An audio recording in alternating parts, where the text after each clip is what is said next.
Yan everyone, I'm here again. Welcome to my vlog. I'm here again in the Cornish Beach. I'm alone today because all my friends, they're busy. They cannot come with me. See, the water is high. It's a high tide today and it's windy. That's why the water is weeping. Oh. There. The sun is there.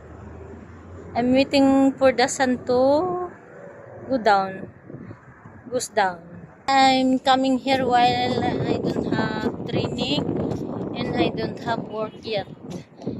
When my local leave is finished, I cannot come here anymore. I'm gonna be busy with my work. I hope that I can finish my training within this month before my local leave finish for this month.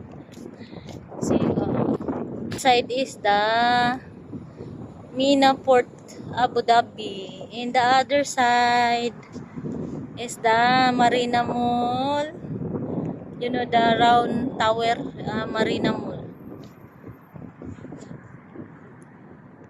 It's Marina Mall. The right side is Mina Port. See, I'm here again. While I don't have training and I don't have work. When I resume my training and I resume my work, I don't have time to do this anymore.